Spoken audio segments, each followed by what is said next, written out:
The doctor watched the two halves of the ceremonial ribbon drift apart in the still, rare air, scissors still clutched in his right hand. From the wooden inauguration platform, he looked out across the dark and stony plain towards the building some 200 meters in front of him. There were many differing designs, connected into a single complex by open-air paths and covered corridors. Various artificial light sources threw some areas into stark clarity while leaving others in mysterious shadow. Yet it was still plain enough that all these constructions were in pristine condition, brand new, like the platform, but with an aura of permanency. Above the doctor and his companions was what seemed like a night sky, although the doctor knew it was not. Across almost its entire expanse it was dotted with stars, galaxy, and nebulae, as one might expect at night on any planet with a thin enough atmosphere. Just to the left of the buildings, a small way above the horizon, was a patch of sky that told the doctor otherwise. A perfectly circular area, roughly double the diameter of Earth's moon when viewed from Earth, in which no stars could be seen. No fluke of stellar distribution this, but the Schwarzschild radius of the planet's long-dead sun, a black hole. The surface of the planet seemed to echo the state of its dead companion, black and lifeless under the dim light of the stars. The doctor knew, though, that these rocks were in fact of many shades of grey, silver, and pink when exposed to stronger illumination, and that they concealed still more potential. Beneath their covering, huge tidal forces caused by the proximity of the black hole and the strengths of its gravitational field created vast amounts of geothermal energy. This in its turn was harnessed by the power generators, supplying the buildings on the surface with all they would ever need. Also, beneath the surface were vast caverns in which the atmospheric generation plants worked tirelessly to breathe life over this seemingly dead world. The doctor felt oddly comforted by the thought that this sun and planet, both in the twilight of their lives, could still prove useful, providing a home and resting place for his knowledge and experience. He turned to his companions, all gathered upon the platform, and smiled. "It's complete." The handful of individuals he was addressing were as wildly eclectic a bunch as you were ever likely to meet.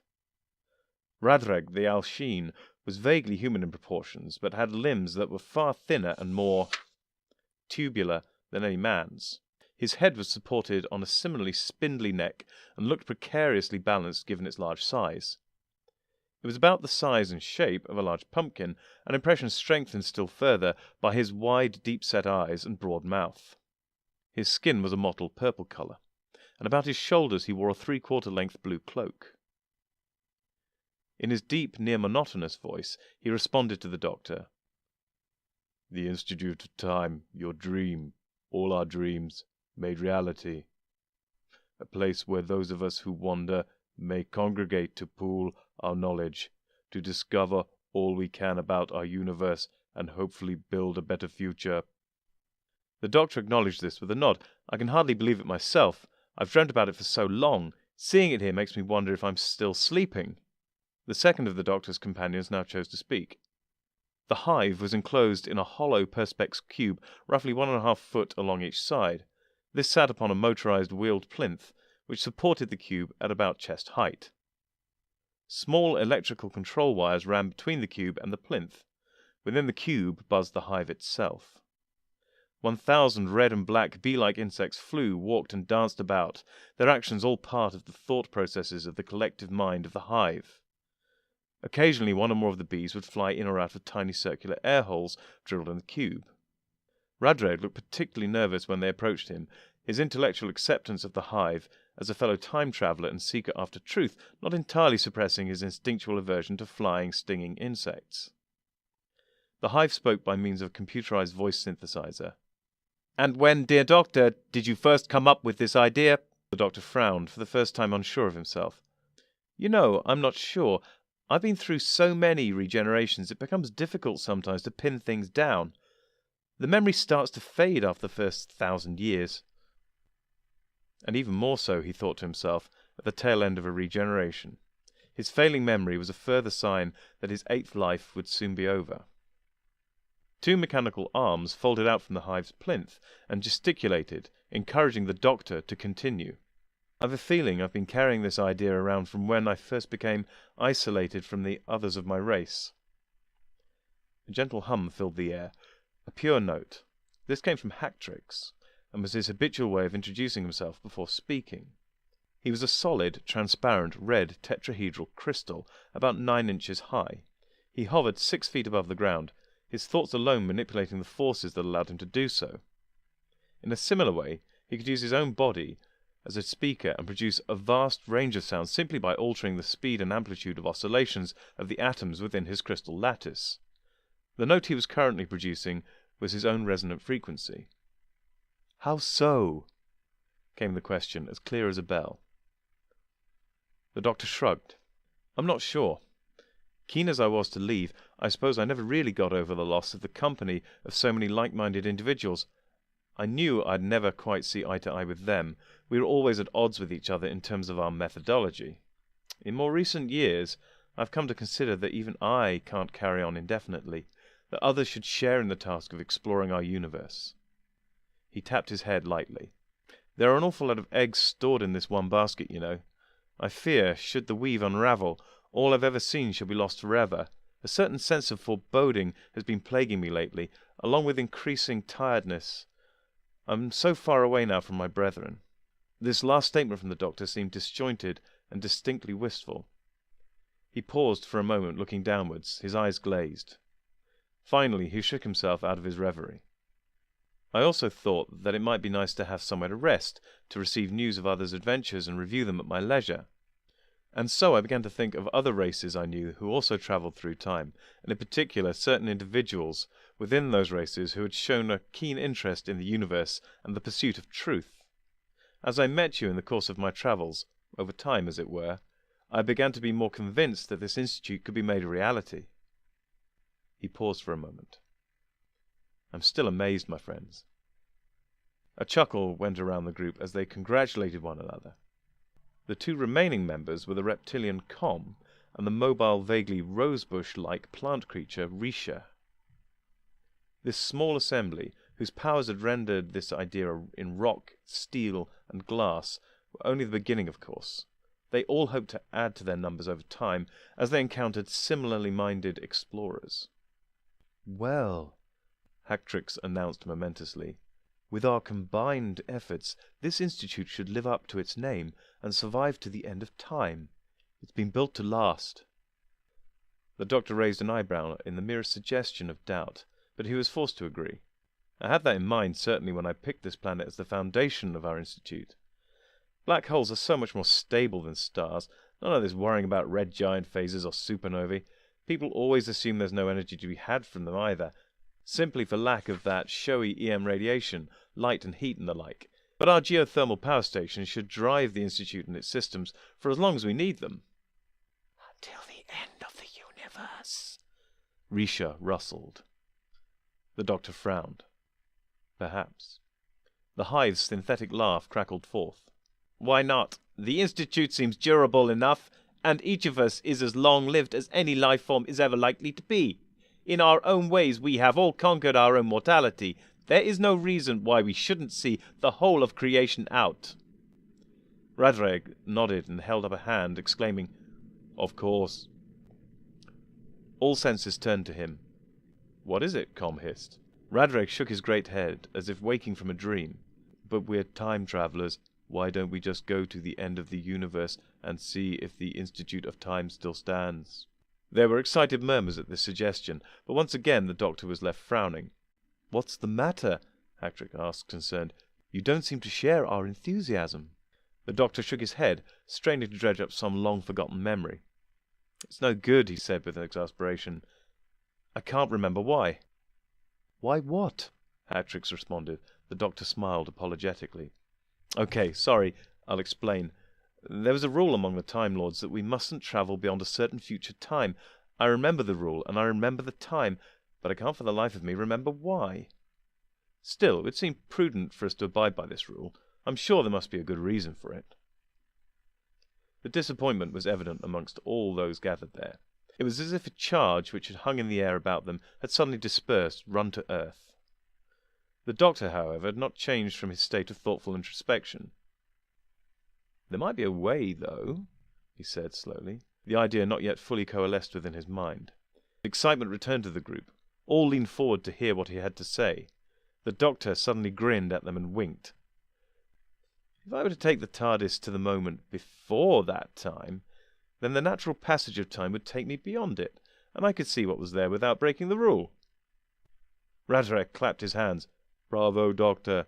An excellent suggestion." "Will you do this?" Hactrix asked eagerly.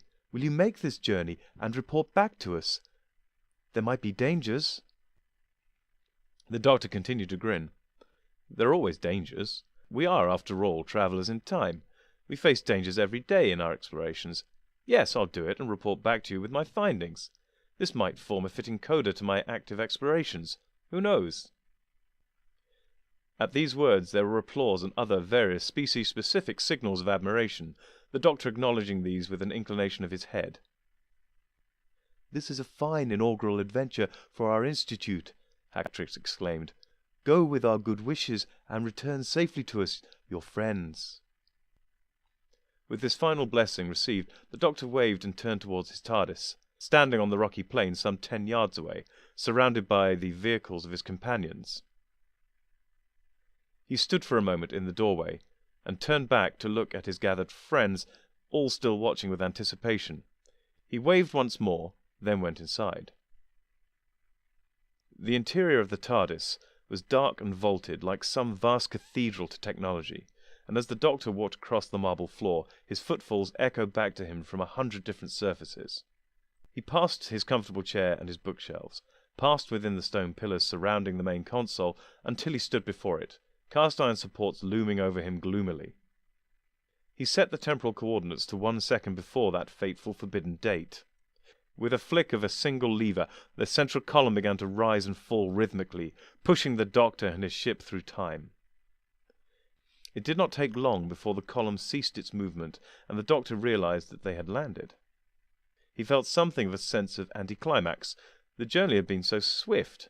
Nothing unexpected had happened. It hardly felt as if he was standing on the edge of an unknown territory, moving into unknown time. He shook himself free of the mood and checked the environment outside the TARDIS. It was apparently safe enough, so he decided to step outside and explore. As the Doctor stepped from the TARDIS, the first thing he noticed was the air. While still perfectly breathable, it seemed a little thinner than when he had left. He wondered if there might be some minor problems with the atmospheric generation plants. He would check later. The next thing to strike the Doctor was the Institute of Time itself. It was by and large intact, but showing signs of wear and tear. Some of the artificial lights had failed and not been replaced. Here and there he could see cracks in the walls and the odd broken pane of glass. Also he noticed something else growing around the bases of many of the working lampposts. Plants, huddled in these pools of light, plants of the type that grew in the underground atmospheric generation caverns. They should not have been allowed to spread to here. The Institute was showing every sign of neglect. The Doctor had by now begun to walk towards the buildings, but suddenly froze in his tracks, looking upwards in horror. He cast his eyes about in all directions, searching the sky from horizon to horizon, but all was in vain. There was nothing to be seen, not a star, galaxy, or nebula. Total blackness. For a moment he panicked, thinking the planet had wandered much closer to the black hole's event horizon over the intervening millennia. Then he calmed himself, as he realized that if the planet were that close, it would have been pulled apart by the intolerable tidal forces long ago. This knowledge did nothing, however, to answer the fundamental question that was bothering him. What had happened here? He resolved to find the answer, and to that end set off once more towards the complex. The nearest laboratory was Radrake's, and so the Doctor entered, hoping to find his friend there. He passed down the entrance corridor, looking in at empty dust-covered storerooms and offices on the way. Finally, he pushed through the double doors at the end into the main lab. The room was dark, a dim light from the corridor only illuminating a few meters of floor. The Doctor found a light switch and pushed it. A dim disk flickered on above the center of the lab, offering its feeble illumination to the whole room. When the Doctor had last seen the lab, it had been newly built, and was as yet unused. Now it had clearly been utilized. Old equipment had been replaced, new and unrecognized experiments constructed. But all this must have happened a long time ago. Like other rooms he had observed, everything was now covered in a thick layer of dust. Then the doctor noticed something beyond the main workbench, incongruous by its simplicity and apparent lack of purpose. It was a short length of cord hanging from the ceiling. At its end there was a tiny loop, maybe 1.5 inches in diameter. The doctor walked around the edge of the workbench to get a closer look, and almost stumbled over a small collection of objects on the floor. His foot had nudged against a large round sphere, and he immediately dropped to the floor to examine it more closely. The sphere was grey, and sat amongst a pile of thin tubes of various lengths and shapes, all of a similar colour. Something nagged at the back of the doctor's mind, but he could not quite put the pieces together. He turned the sphere around in his hand and stared into empty eye sockets. In one moment of horror, those pieces came together in his mind to form the image of his friend Radrag. The skull, staring up at him with 2 black holes and a broad toothy grin, had now, more than ever, the appearance of some Halloween lantern, death's grim humour. Tears filled the doctor's eyes. "How?" he asked his dead friend. "How did it come to this?" Then another object caught the doctor's eye. Beyond the pile of bones lay a stool, on its side where it had been kicked countless years before. The doctor's eyes widened as realization struck him. Looking up once more at the cord and loop, he saw it now for what it was. It was a noose. Radrag had hung himself. The question within the doctor's mind was no longer how, but why. Why had his rational, sensible friend chosen to take his own life? It seemed so arbitrary, without reason, so unlike Radrag. He gently placed his friend's skull back upon the floor and stood up. He steeled himself and set out for the next of his friend's research areas, Hactrix, the red crystal. There was an open-air path between the 2 laboratories, and it was this that the doctor now took. Part way along, as he passed beneath one of the overhanging lamps, he tripped. Looking down, he saw a plant had forced a large crack in the pavement, and this had caught his foot. With an ancient Gallifreyan obscenity, he cursed the lack of care given to the maintenance of his institute, but then realized that what was truly playing on his mind was fear over the fate of his friends. He hurried on, taking more care over both his footfalls and his outbursts. Hactrix's section of the institute was an odd building. Externally, it resembled nothing so much as a miniature mountain, while its corridors were like the channels formed by old magma flows. His lab, however, showed the other side to the crystal being. Even newly built, he had already filled it with a variety of flora, being fascinated with organic life, and in particular vegetation, perhaps because of its difference from his own manner of existence. Now, as the doctor entered the still-lit lab, he could see that at least this much of Hactrix had survived, his obsession having taken over much of his work area. Creepers ran everywhere, while the floor was thick with a multitude of different species of plant. As he walked through them, he could feel a significant level of compost under his feet. These plants had clearly grown unchallenged for some time. He brushed vines aside as he made his way around the laboratory, looking for any signs of his old friend. Then he saw a glint of red from a desk set against the rocky far wall. The flora grasped at every limb as he tore his way towards this hint of his friend's continued presence. When he reached the desk, his hopes were shattered. Shards of red crystal lay strewn across the desk. On either side of this area of destruction sat 2 speakers, wired to a now lifeless signal generator. The doctor could not quite fathom what had gone on here. The signal generator had been running from a battery pack, but one which had no external power switch. He recognized it as a type that only responded to the thoughts of Hactrix. Clearly it had been allowed to run until drained. Desperate now for answers, the doctor disconnected the signal generator from the now dead cell and connected it instead to the main supply, hoping that this, like the lights, still functioned. He was rewarded by a crackle from the speakers, followed by a long, loud, pure note. It took a little time for the doctor to register the significance of the sound. It was Hactrix's resonant frequency, the note with which he began any conversation. The sound continued, and with it a realization dawned within the doctor's harrowed mind. Hactrix, like Radrach, had committed suicide. He had set up the equipment to cause his own crystal lattice to vibrate at its resonant frequency, the speakers driving this oscillation to ever greater amplitudes, until ultimately he had been shaken apart, splintered. The doctor switched off the machine and stared at the remnants of his colleague. His head snapped up, and he stared grimly into the distance momentarily, before turning and pushing his way past the plants to leave the lab. He strode briskly down the corridors until they changed from the natural-looking tunnels to more conventional corridors. He burst now into the workroom of the hive and immediately saw the Perspex cube supported on its pedestal. He instantly knew something was amiss. It was terribly still. Running to it, the doctor grabbed its sides in a desperate frenzy and stared wildly at the devastation within. Thousands of desiccated husks littered the floor of the cube. The hive had been extinguished some time ago.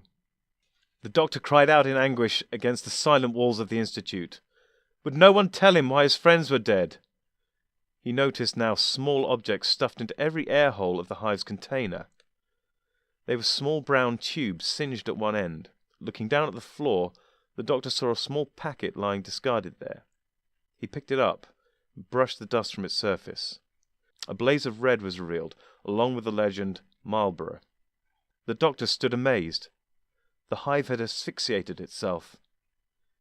He felt a pang of guilt as he realized he must have left them in the Institute himself, part of his own collection of artifacts. No one else here shared his passion for the planet of their origin. The doctor now dashed with ever-increasing trepidation towards his next goal.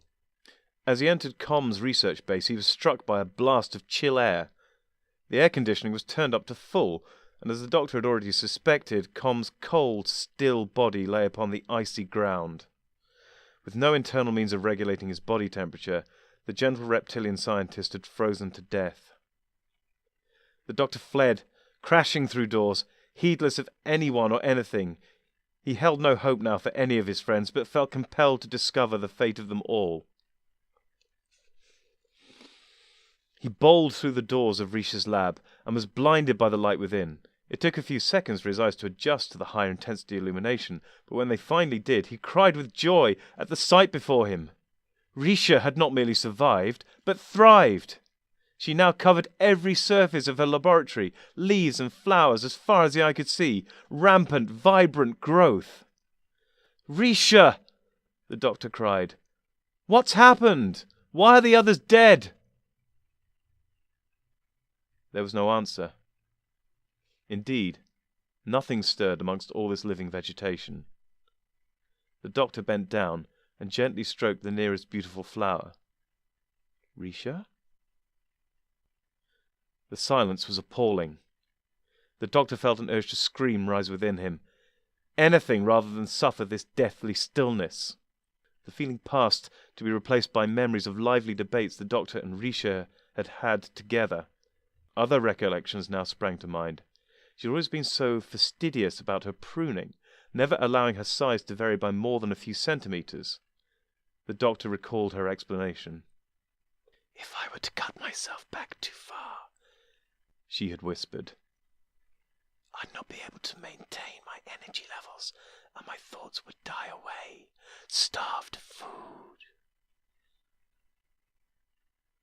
"But," the doctor had asked, "why not allow yourself to grow larger? Surely this would allow you greater energy and greater scope for creative thought." Risha had shaken her flowers wildly, her kind of laughter. "Unfortunately not, my doctor. If I allowed my body to grow too far beyond its current size, my thoughts would become too diffuse and unconnected, spread too thin among my shoots. They would eventually lose all cohesion, and my consciousness would fade and die, never to be recovered." The doctor looked at the wild and uncontrolled life around him and realized he was looking at a grave. Other memories seemed stirred by Risha's sprawling senility and death, but refused to reveal themselves to him. He ran once more, searching but without purpose or direction. stumbling across still more bodies now unknown to him, friends no doubt he had yet to make. He wondered bitterly if it would not be better for them if he never met them, and guilt joined grief to sit heavily upon his mind. And in this dark mood the ultimate in morbidity overcame him. He dashed towards his own laboratory within the Institute, fearing what he might discover, and yet in part feeling he would welcome the knowledge that place might bring, however terminal. He threw back the doors and looked around. The bookshelves and benches were much as he had left them. One or two new trinkets were scattered here and there, but most were familiar to him. On the far side of the room, another of his high-backed leather armchairs was turned almost entirely away from him, facing towards the dead fireplace. His heart skipped a beat. Barely visible, he could just make out a figure's arm resting on the arm of the chair. It did not move, and looked as dusty and ancient as everything else in this accursed place. Slowly, gripped by fear, the doctor crept towards the chair. He paused just behind it, his feet refusing to obey his mind. Then, steeling himself for this final effort, he leapt around the seat to face its sepulchral occupant. The doctor's face, which had been wearing an expression of horror initially, now changed to one of surprise, followed by anger. "You!" he cried indignantly. The occupant of the chair looked up sharply, brushed the dust from his jacket. He smoothed his straight white hair, swept back from his temples. "Yes, me," he said. "Or perhaps I should say, you." The doctor ran his own hands over his wavy brown hair, unconsciously mimicking the actions of the man before him. "What the hell are you doing here?" he asked accusingly.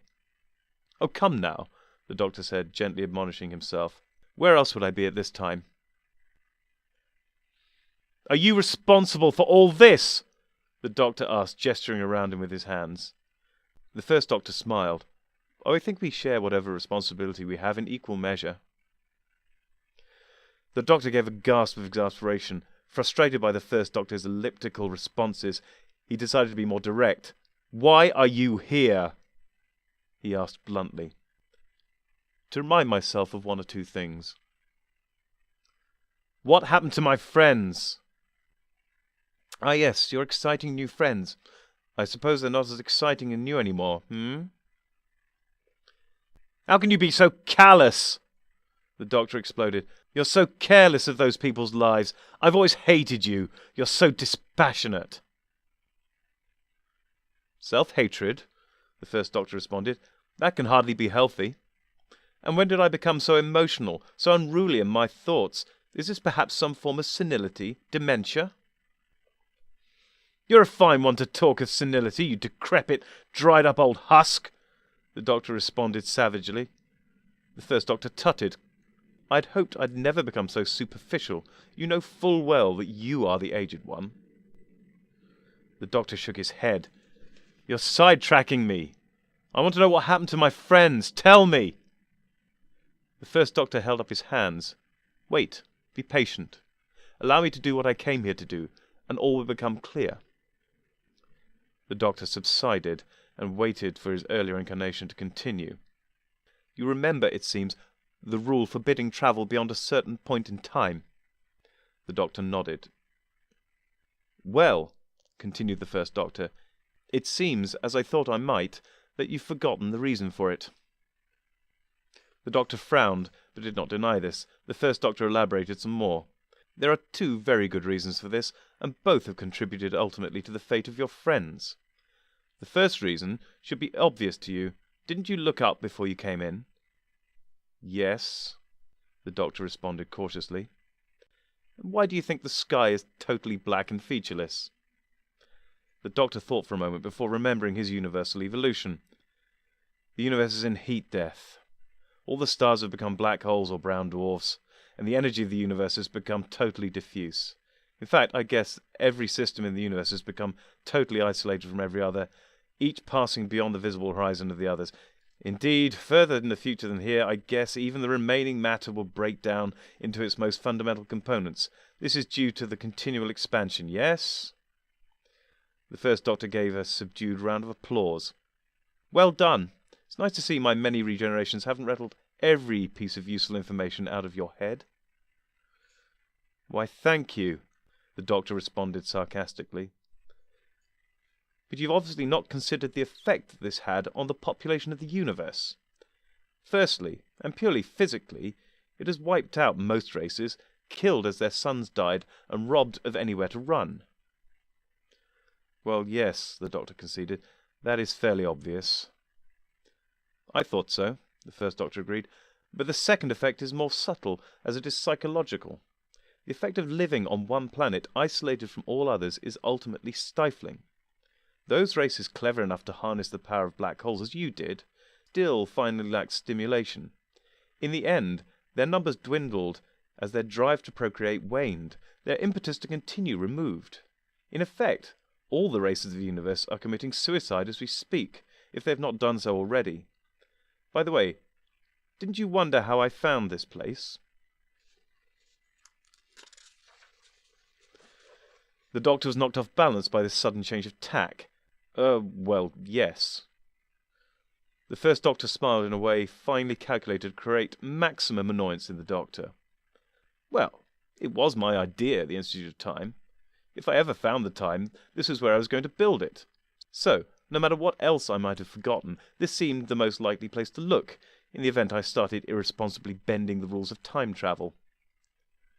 The doctor frowned with irritation. I don't remember ever being that much of a conformist. The first doctor raised an eyebrow. There is a difference between being a nonconformist and a reckless anarchist. The doctor dismissed the first doctor's response with a wave of his hand. Enough of this. I don't see how your explanation for the rest of the universe applies to my friends. They're all time travelers, after all. While they might not be able to usefully travel conventionally through space at this point in time, there's no reason why they couldn't travel back, then laterally through space, and forward to any temporal location. The first doctor nodded. Quite true. But your friends always had an eye to the future. And this brings me to the second and more fundamental reason you're not meant to travel past this point in time. Go on, the doctor said. If you go much further forward in time, the expansion of the universe is such that the total energy of the universe is stretched to a critical point, the point of maximum entropy. At this point, there is a slipping or shift in the speed of light, a decrease, in fact. The doctor's eyes widened as he realized the implications of this, which results in an enormous release of energy, another Big Bang, the creation of a whole new universe, a whole new realm to explore. Oh, and of course it allows for the faster-than-light expansion of the first few moments. Very neat. The first doctor did not respond for a few seconds, and simply studied the doctor intently. Finally he spoke. And the destruction of this universe, much as the universe before this one died to create our own. Exceedingly neat. If you were to travel much further forward from this point, you would cease to be, because space and time, the universe in which you exist, would cease to be. But, the doctor began. And this, the first doctor interrupted, is what your friends finally realized. A whole new universe was there to be explored, but, by definition, they would always be apart from it. The rules governing the universe, governing space and time, are tied to the speed of light through the background energy of the universe. If that changes, then those rules change. Any universe following those obsolete rules therefore ceases to exist, which would include, of course, any constituent part of it. That would also cover you and your friends. They were caught by this knowledge of their limitations, trapped in a depressive obsession with what they could not have. That is what drove them to end their lives, as they could see no future ahead of them, no point to their continuation. The doctor shook his head slowly, then sank to sit cross-legged on the floor, his forehead resting on his right hand. So this is it, the end. Nothing to look forward to. Worse than that, a glimpse, a vision of what might be that can never be realized. A whole new universe denied to me. Worse still, an infinity of universes denied to me. All that has gone before this universe of ours, all that will follow it, all is barred to me. I can see why my friends ended here. I understand them completely. The first doctor rose from his chair, frowning, and stood over the doctor. I realize you're upset over the death of your friends, he said, but there is no reason at all why you should share their fate. The doctor did not seem to be listening to him. He was lost in a state of hopelessness, much as his friends had been. "Look at me," the first doctor snapped. The doctor's head lifted to meet his gaze. "Your friends," the first doctor continued, "for all that they were time travelers, were linear in their thoughts, pedestrian. This is the real reason I'm here, to remind you how to live. To show me how much better I am than them," the doctor snarled bitterly. For the first time, the first doctor seemed to soften his demeanour. When he answered, it was almost apologetic. "I didn't mean to sound so condescending or judgmental over your friends. However, there is something different to our nature, something that should be obvious, even innate to our way of thinking." He paused, ensuring that he had the doctor's full attention before continuing. "Your friends perceive time as a line, running from past to present, and then to the future. They tied their lives to that line, like sailors adrift in an ocean, tied to a broken mast. Once they saw how that line ended, they perceived this, naturally, as an end of their lives also. But that is not how we exist, you and I. How arrogant of your friends to assume that simply because they had seen the demise of the universe, they understood it in its totality. Why, we could journey throughout its temporal and spatial borders for 1 billion years, and still our experiences would be insignificant when compared with what remained undiscovered. Our timeline, your future, stretches before you with an infinity of possibilities. We wander back and forth in time and space, while our life heads ever onwards. Your personal timeline is the reason for our existence, and it will continue for as long as you have the stomach for new experiences and new adventures." The doctor rose to his feet and studied his earlier self. He wondered then whether age truly brought wisdom, or if, at least in his case, it simply eroded it. He reached out his left hand to grasp the first doctor's shoulder. "Thank you," he said, tired but resolute, "for reminding me." The first doctor smiled once again. "Any time." 5 time travellers had watched the TARDIS wink out of existence only a moment earlier. Now, with a familiar, pulsing whine, it reappeared in exactly the same spot. They rushed over to meet the doctor as he stepped from the machine, all clamouring for attention. The doctor patted the air in front of him, trying to restore some semblance of calm. "Did you do it? Did you make it beyond the forbidden time?" Radrake asked with uncharacteristic excitement. The doctor saw he was not going to be able to say nothing, and so replied, Yes, I did." "Well?" asked Hactrix. "Well, what?" the doctor responded innocently. "Will the Institute of Time, will we all, last to the end of time?" The doctor covered any sadness he might have felt with a careless, dismissive manner. "Oh, come on. You don't want me to tell you everything right now, do you?" The frustration was evident from each of his friends, but their attitudes also remained good-natured towards him. "After all," he said, looking at each of them in turn, "we have all the time in the world.